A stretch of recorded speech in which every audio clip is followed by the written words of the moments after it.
Sawubona, welcome to Podcast Radio and Stuff. Igama lami nguNtokozo Chapha. Welcome to the week that was. Lapho sisuke sibheka khona isonto elidlulile. And again in South Africa alikho ilanga elishona linganazi indaba zalo. Alikho isonto futhi eliphela zingekho indaba ezisenze sababaza. Nakuleli sonto kube neindaba ke ezisenze sababaza. And that is why today I'm looking at the week that was, looking at itori ezingithintile mina kuleli sonto.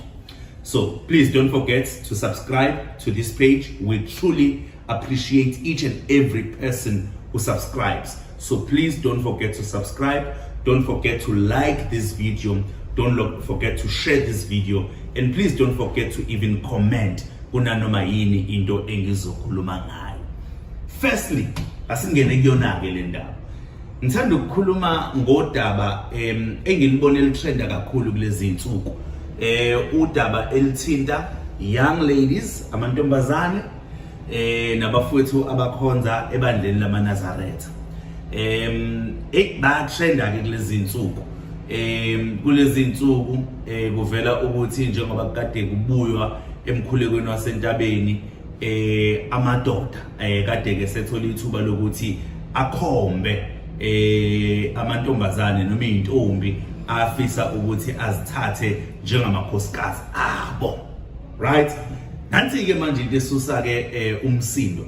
Abanye ke bathi hayi ngeke ngazi ukuthi kuthathwa basukela izingane ezincane bavele bakhombe izingane ezincane. There are a lot of stories making rounds. And then ngiye ngezwe ngisho abanye abantu bekhomenda nango number 5 kaMusa Mseleku. I have a comment to make about this thing. All right. Firstly, i-comment engifuna ukuyenza nje i-very simple. Ithi umuntu ngokwazi kwami la eSouth Africa mase ngaphezulu kuka 18 years usuke esey-adult. Okay? Usuke sekwazi ukuthi azithathele izinqumo. Now, awukho umgomo othi umuntu abathandane noma baganane nomuntu ongakanani. Baningi abantu othola ukuthi bayathandana kune age gap enkulu. Uthola ukuthi kodwa lokho kuthandana kwabo abakwenzile kwaba official. Bakufihlile, uyabo uthola ukuthi ubaba osemdala njengabo nentshebe emhlophe. Thandana nengane encane yi-2000 kodwa akakwenzile kwaba official. Then kodwa we begin to have negative comments mangabe sibona umuntu osemdala njengami ethatha ingane esancane, we understand, above 18 kube ngazi ukuthi kuyihlazo. Now I'm asking myself, ikupho kuyihlazo? Ulo oyenza unkosikazi noma oyenza umfazi officially noma ulo oyisa ema-BMB? Hayi asibuzane. Kungcono ayithathe yise ema-BMB yini noma ngcono ukuthi ayenze ibe unkosikazi wakhe official? Because mengabe eyithatha ezidlangalaleni kubheke lonke izwe, kubheke ibandla lonke, kusho ukuthi lento uyenza yena ibe official. And secondly, uma umndeni kantombazane unganayo inkinga ukuthi intombazane yendele lapho ihambe yogana kulowo muzi, asike sithi yogana kaChapha. Uma umndeni unganayo inkinga, who am I to judge? Who am I to judge, honestly? Because different families aneyinkolelo ezingafani. So angikwazi ukuthatha mina into engikholelwa kuyona mase ngifuna ukuyoyimpose kwesinye isibongo. So uma umndeni uyinikeza intombazane iblessing, bethi hamba ntombazane uziphathe kahle emzini wakho, then who are we to say anything? And they will receive a blessing from umshumayeli noma umfundisi webandla lamaNazaretha, and then sekuwumshado ke loyo. So I am asking myself these questions ukuthi why sigxeka kangaka? It is just the same thing nalaba bantu abagxeka indaba kaMusa Mseleku ka number 5 laba bayigxekayo. But there are many women who wish to get in to be on number 6, no number 7 back. I once saw a video of him saying that ama inbox amxakile abantu abaphakamisa isandla ukuthi they are ready to join them Selebu family. So umuntu engenela, who are we to say anything? Sithini thina, yabo? So it's yeah, mina eyami lapha bafethu ukuthi if the two parties agree, if usisegiya esina ejabula ekhombisa ukuthi uthokozile, we are good. Akahamba emzini wakhe. That's how I look at it. As long as it is not a minor. If it's not a minor, I am definitely good. Esasibili ke istory bafethu esinginyakazisile kuleli sonto esamasosha akithi eNingizimu Afrika, eSouth African National Defence Force. Rest in peace. We salute you, soldiers. Abadlule emhlabeni be in a battle with amasosha eDRC, amasosha abekwa eRwanda M23.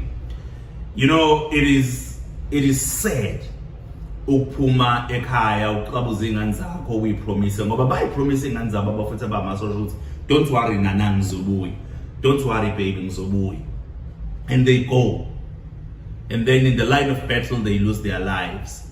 And njengamanje abanye bazobuya after days bashona. You know, it is so painful, and I salute everybody who's wearing that camouflage uniform yakwa South African National Defence Force. Kodwa ke okungimangaze kakhulu kuleli sonto okuka president wase Rwanda uPaul Kagame. uPaul Kagame, I just want to check his statement here.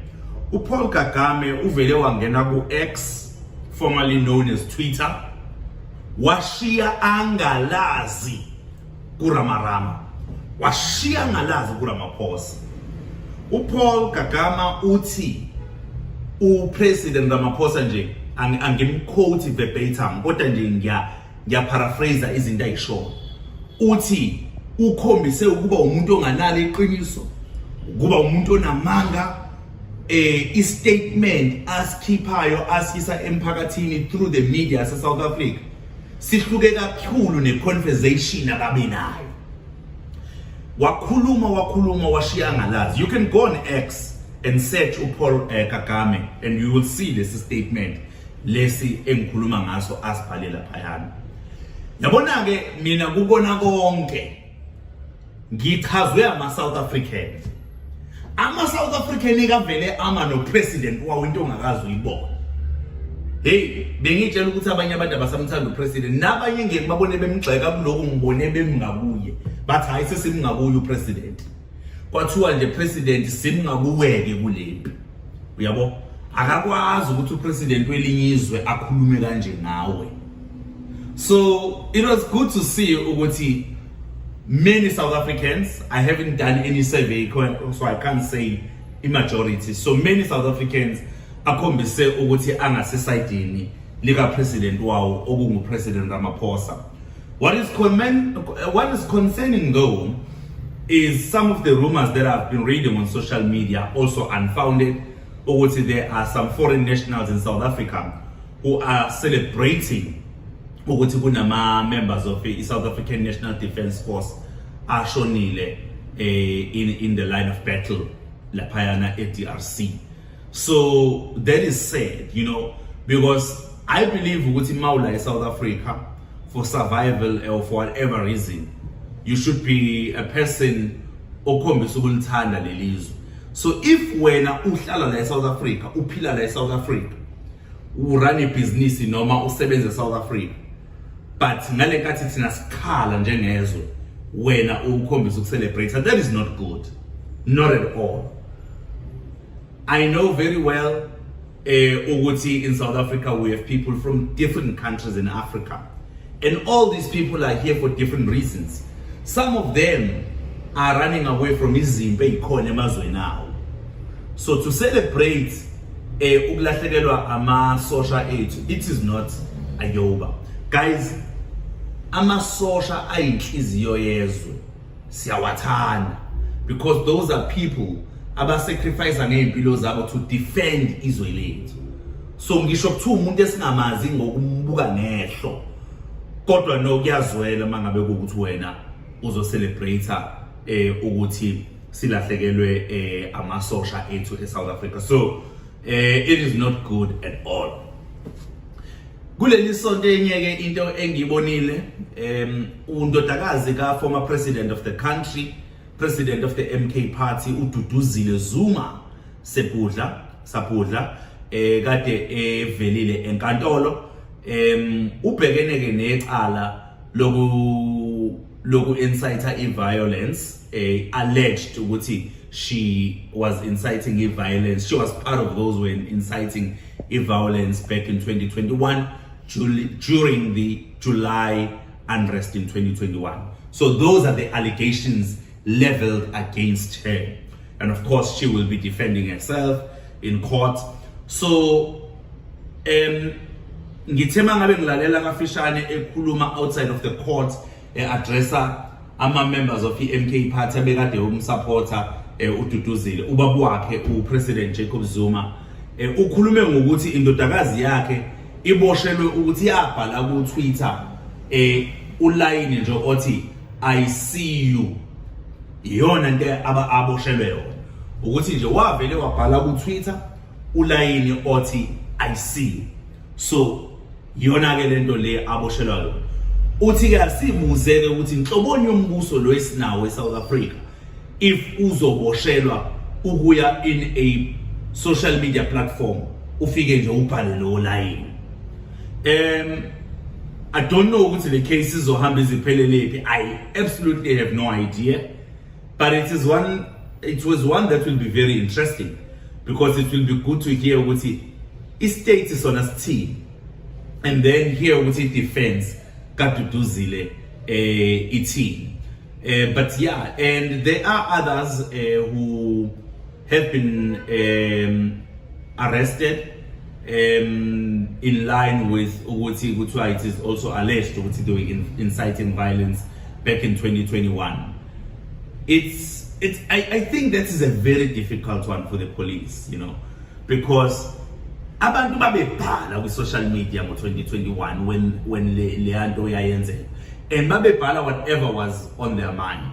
So I'm yet to see ukuthi izothini approach NPA in all these cases that are going to be brought before the courts. Indaba ezibhlungu ke ezinye sizizwe kuleli isonto sengizovala ukuthi uEskom uyasinyusela futhi intengo kagesi. Eskom is raising the tariff kagesi bayinyusa ngo 12.7%, right? 12.7%. That is how much more you are going to be paying for electricity. So mobuka ibhili yakho yamanje izonyuka ngo 12.7%. Ikhadi lakho lamanje lizonyuka ngo 12.7%. Kusho ukuthi makuwukuthi uthenga ikhadi lika 100 rand for inyanga yonke, kusukela ngoJune usuzothenga ikhadi lika 112 rand 70. That is how much you are going to be paying for ikhadi lika gesi. Into ebhlungu ke ngayo yonke lento ezakalayo ukuthi imiholo yethu ayinyuke la sisebenza khona, kodwa izinto esidinga ukuthi siphile ziyanyuka every day. Petrol uyanyuka, ukudla kuyanyuka, ugesi uyanyuka, yonke into iyanyuka, kodwa umholo wona unyuka, umholo umile. Sizoyithatha phi le mali? That becomes the biggest question. Sizithola sicindezelekile kakhulu thina njengabantu abasebenzayo, you know, because now umholo umile kodwa indleko zokuphila ziyanyuka. That's the problem that we are facing in South Africa. By the way, iEskom ibikade ifuna ukunyusa ugesi ngo 36.1%. 36.1%. But what happened is NERSA, the National Energy Regulator of South Africa, iyona ebamisile yathi manje senihamba kakhulu, ibambeni la ku 12.7% bafowethu.